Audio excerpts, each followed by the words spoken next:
부처님이 부처가 되기 전 전생에는 어떤 모습이셨을까요? 자타카라고 불리는 부처님의 전생 이야기들을 들어보면 정말 놀라워요. 때로는 왕이셨고, 때로는 수행자셨고, 때로는 동물이셨어요. 하지만 어떤 모습이든 항상 지혜와 자비를 실천하셨거든요. 오늘은 부처님의 전생 이야기들을 통해 우리가 배울 수 있는 지혜를 함께 나누어 보려고 합니다. 먼저 가장 유명한 설산대사의 이야기부터 시작해 볼게요. 아주 오래전 히말라야 설산에 한 수행자가 있었어요. 그분이 바로 부처님의 전생이신 설산대사였어요. 어느 날 나찰이 나타나서 개송을 외웠어요. 모든 행하는 것은 무상하여 생겨나는 것은 반드시 사라진다. 하지만 개송이 반쪽만 있었어요. 설산대사는 나머지 반쪽을 간절히 듣고 싶어 했어요. 나찰은 배가 고프다면서 사람을 잡아먹겠다고 했어요. 설산대사는 망설임 없이 자신의 몸을 내주겠다고 했어요. 대신 나머지 개송을 가르쳐달라고 부탁했어요. 나찰이 나머지 개송을 말해줬어요. 생멸을 멸하면 정멸이 바로 즐거움이다. 설산대사는 이 개송을 바위와 나무에 새겨놓고 나찰에게 몸을 던졌어요. 그런데 나찰은 사실 제석천이었어요. 설산대사의 구도심을 시험해 본 것이었어요. 이 이야기에서 우리가 배울 수 있는 지혜는 무엇일까요? 첫 번째는 진리에 대한 간절함이에요. 설산대사는 목숨보다 진리를 더 소중히 여겼어요. 우리도 무언가를 배우고자 할 때 이런 간절한 마음이 필요해요. 두 번째는 이타심이에요. 자신이 죽더라도 후세 사람들이 이 개송을 볼 수 있도록 바위에 새겨놓았어요. 자신만을 위한 공부가 아니라 모든 중생을 위한 공부였던 거죠. 세 번째는 용기예요. 죽음 앞에서도 두려워하지 않는 용기가 있었어요. 진정한 지혜를 얻기 위해서는 때로는 이런 용기가 필요해요. 다음으로 사비왕의 이야기를 들어보겠습니다. 부처님의 전생인 사비왕은 매우 자비로운 왕이었어요. 어느 날 한 비둘기가 매에게 쫓겨서 왕의 품에 안겨왔어요. 매는 자신의 먹이를 빼앗겼다고 항의했어요. 왕은 매에게 다른 고기를 주겠다고 했지만 매는 거절했어요. 자신이 잡은 신선한 고기가 아니면 안 된다는 거였어요. 그래서 왕은 자신의 살을 잘라서 비둘기와 같은 무게만큼 주겠다고 했어요. 왕이 살을 자르기 시작했는데 아무리 잘라도 비둘기보다 가벼웠어요. 결국 왕은 자신의 전 몸을 저울에 올렸어요. 그 순간 매와 비둘기는 천신으로 변해서 왕의 자비심을 찬탄했어요. 이 이야기에서 배우는 지혜는 무엇일까요? 첫 번째는 진정한 자비심이에요. 작은 생명이라도 소중히 여기는 마음이에요. 우리도 일상에서 작은 생명들을 배려하는 마음을 가져야 해요. 두 번째는 희생정신이에요. 다른 존재를 위해 자신을 희생할 수 있는 마음이에요. 물론 극단적인 희생까지는 아니더라도 작은 배려와 양보는 할 수 있어요. 세 번째는 평등심이에요. 왕이라는 높은 지위에 있으면서도 작은 동물을 차별하지 않았어요. 모든 생명을 평등하게 보는 시각이 필요해요. 또 다른 유명한 이야기가 옴보살의 이야기예요. 부처님의 전생인 옴보살은 가뭄으로 고통받는 사람들을 보고 용왕에게 비를 내려달라고 간청했어요. 하지만 용왕은 들어주지 않았어요. 그래서 옴보살은 화를 피워서 용왕을 위협했어요. 그러자 용왕이 나타나서 화를 내면 보살이 아니라고 비난했어요. 옴보살은 자신의 잘못을 인정하고 참회했어요. 그리고 자신이 화를 낸 공덕이 있다면 그 공덕으로 비가 내리게 해달라고 기원했어요. 그러자 정말 비가 내렸어요. 이 이야기는 좀 특이해요. 보통은 화를 내면 안 좋다고 하는데 여기서는 화도 때로는 필요하다고 말해요. 하지만 중요한 건 화를 내는 동기예요. 자신을 위한 화가 아니라 다른 사람들을 위한 화였어요. 그리고 화를 낸 후에는 바로 참회했어요. 이 이야기에서 배우는 지혜는 무엇일까요? 첫 번째는 올바른 분노예요. 때로는 불의에 대해 화를 내는 것도 필요해요. 하지만 그 화는 자신을 위한 게 아니라 정의를 위한 것이어야 해요. 두 번째는 참회의 중요성이에요. 잘못했다면 바로 인정하고 참회하는 자세가 필요해요. 자존심 때문에 잘못을 인정하지 않으면 성장할 수 없어요. 세 번째는 역발상의 지혜예요. 일반적인 생각과 다르게 접근하는 창의적 사고가 필요할 때가 있어요. 선화태자의 이야기도 감동적이에요. 부처님의 전생인 선화태자는 매우 효성이 깊었어요. 부모님이 눈이 먼 상태였는데 태자는 늘 부모님을 정성껏 모셨어요. 어느 날 사냥을 나갔다가 실수로 한 수행자를 화살로 쏘아 죽였어요. 수행자는 죽기 전에 태자에게 말했어요. 내가 부모님을 모시고 있는데 내가 죽으면 부모님이 어떻게 될지 걱정된다고요. 그리고 태자에게도 언젠가 부모와 생이별하는 슬픔을 겪을 것이라고 예언했어요. 태자는 깊이 뉘우치고 수행자의 부모님을 찾아가서 사실을 말하고 정성껏 모셨어요. 그런데 정말로 태자의 부모님이 이 소식을 듣고 슬픔에 돌아가셨어요. 이 이야기에서 배우는 지혜는 무엇일까요? 첫 번째는 효도의 소중함이에요. 부모님을 정성껏 모시는 마음이 얼마나 소중한지 보여줘요. 우리도 부모님이 살아계실 때 정성껏 모셔야 해요. 두 번째는 책임감이에요. 실수로 저지른 일이라도 끝까지 책임지는 자세가 필요해요. 남의 부모님까지 모신 태자의 책임감은 정말 대단해요. 세 번째는 인과의 법칙이에요. 선한 일도 악한 일도 반드시 결과가 따른다는 것을 보여줘요. 우리의 모든 행동에는 책임이 따른다는 걸 명심해야 해요. 원숭이 왕의 이야기도 있어요. 부처님의 전생인 원숭이 왕은 500마리의 원숭이들을 이끌고 있었어요. 어느 날 원숭이들이 강을 건너야 할 상황이 생겼어요. 하지만 강이 너무 넓어서 건널 수 없었어요. 원숭이 왕은 자신의 몸을 다리로 만들어서 다른 원숭이들이 건널 수 있게 했어요. 모든 원숭이들이 건넌 후 원숭이 왕은 지쳐서 쓰러졌어요. 이 모습을 본 인간 왕이 감동받아서 원숭이 왕을 극진히 보살폈어요. 이 이야기에서 배우는 지혜는 무엇일까요? 첫 번째는 리더십이에요. 진정한 리더는 자신을 희생해서라도 구성원들을 구하는 사람이에요. 자신의 이익만 추구하는 것은 진정한 리더가 아니에요.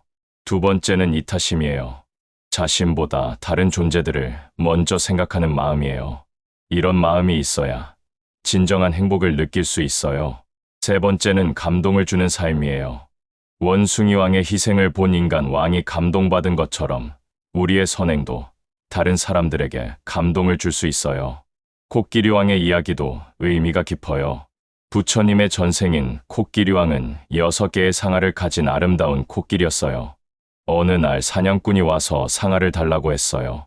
코끼리 왕은 기꺼이 자신의 상아를 뽑아서 주었어요. 사냥꾼은 사실 전생의 코끼리 왕의 아내였던 존재였어요.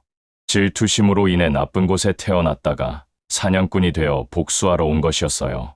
하지만 코끼리 왕의 자비심을 보고 뉘우치게 되었어요.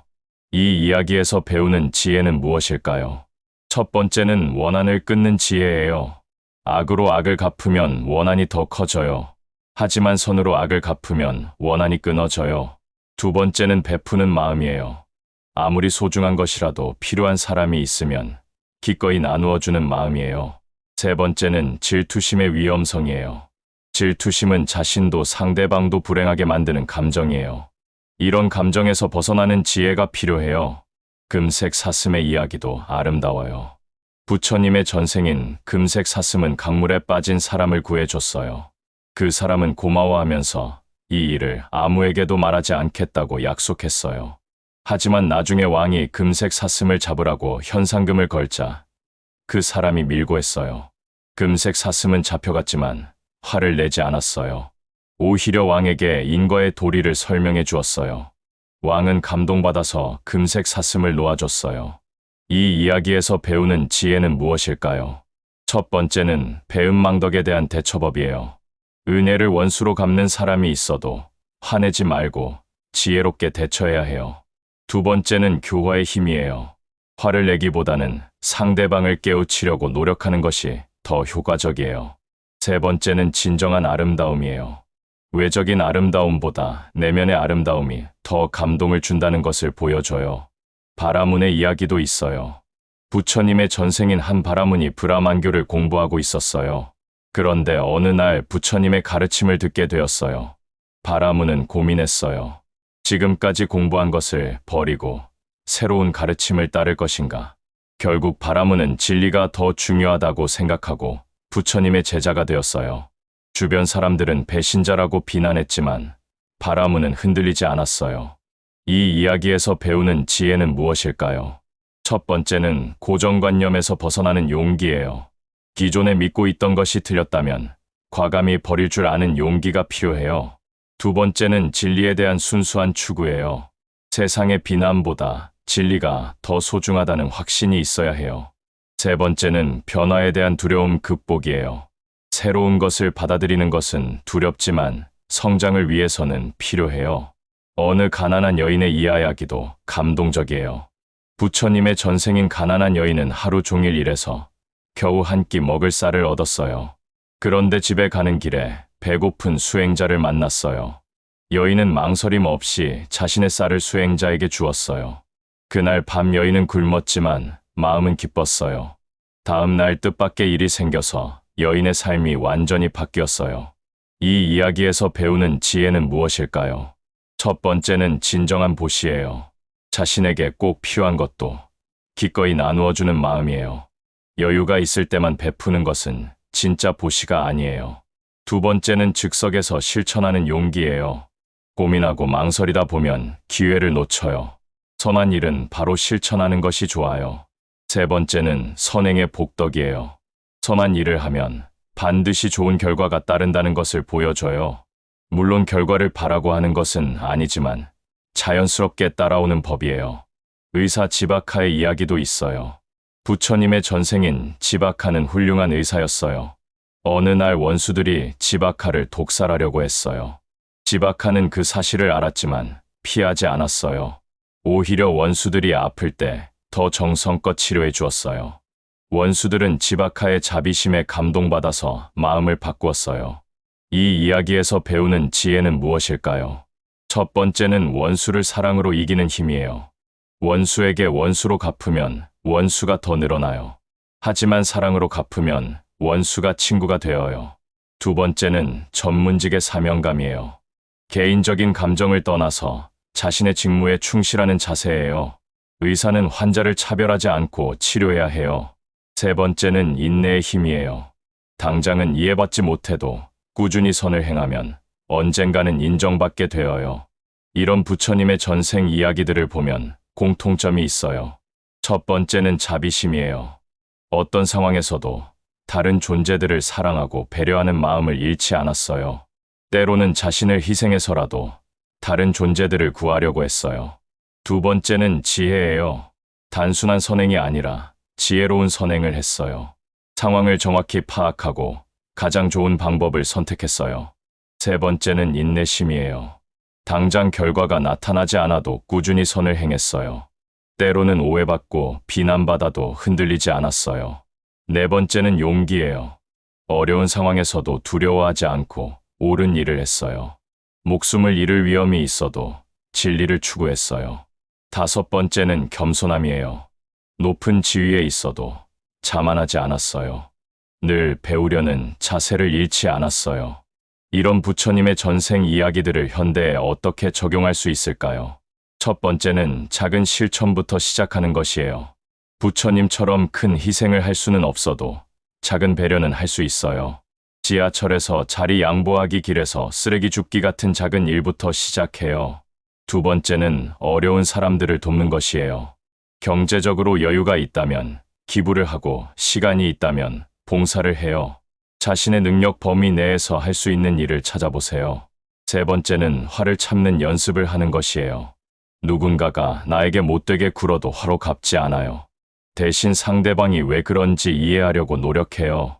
네 번째는 진리를 추구하는 것이에요. 늘 배우려는 자세를 가지고 새로운 지식과 지혜를 구해요. 책을 읽고 좋은 사람들과 대화하고 경험을 쌓아요. 다섯 번째는 정직하게 사는 것이에요. 거짓말하지 않고 약속을 지키고 책임감 있게 행동해요. 작은 일에서부터 정직함을 실천해요. 여섯 번째는 감사하는 마음을 갖는 것이에요. 당연하게 여기는 것들에 대해서도 감사해요. 부모님, 가족, 친구들, 그리고 이 세상 모든 것에 감사해요. 일곱 번째는 인내심을 기르는 것이에요. 급하게 결과를 얻으려고 하지 말고 꾸준히 노력해요. 선한 일의 결과는 바로 나타나지 않을 수도 있어요. 여덟 번째는 겸손한 마음을 갖는 것이에요. 아무리 잘났어도 자만하지 않아요. 늘 배울 점이 있다고 생각하고 다른 사람들을 존중해요. 아홉 번째는 용기를 갖는 것이에요. 옳은 일이라면 어려워도 실천해요. 남들이 뭐라고 하든 신념을 굽히지 않아요. 10번째는 지혜를 기르는 것이에요. 단순히 착한 일만 하는 게 아니라 지혜롭게 선을 행해요. 상황을 정확히 파악하고 가장 좋은 방법을 선택해요. 부처님의 전생 이야기들은 단순한 옛날 이야기가 아니에요. 우리가 어떻게 살아야 할지 보여주는 지침서예요. 완전하지 않은 우리도 조금씩 실천하다 보면 부처님처럼 될 수 있어요. 물론 하루아침에 되는 것은 아니에요. 부처님도 수많은 전생을 거쳐서 조금씩 완성되어 가셨거든요. 우리도 마찬가지예요. 지금 당장 완벽할 필요는 없어요. 조금씩 나아지려고 노력하는 것만으로도 충분해요. 실수해도 괜찮아요. 다시 일어나서 계속 노력하면 되거든요. 부처님도 전생에는 때로 실수하셨어요. 하지만 그때마다 뉘우치고 더 나은 모습이 되려고 노력하셨어요. 부처님의 전생 이야기를 읽으면서 우리도 이런 마음을 가져야 해요. 나도 언젠가는 부처님처럼 될 수 있다는 희망을 가져야 해요. 그리고 그 길에서 만나는 모든 사람들을 소중히 여겨야 해요. 그들도 모두 미래의 부처님이거든요. 이런 마음으로 하루하루를 살아간다면 우리의 삶이 훨씬 의미 있고 행복해질 거예요. 부처님의 전생 이야기에서 배운 지혜를 일상에서 실천해 보세요. 분명히 삶이 달라질 거예요. 부처님의 무한한 자비와 지혜가 여러분과 함께 하기를 기원합니다.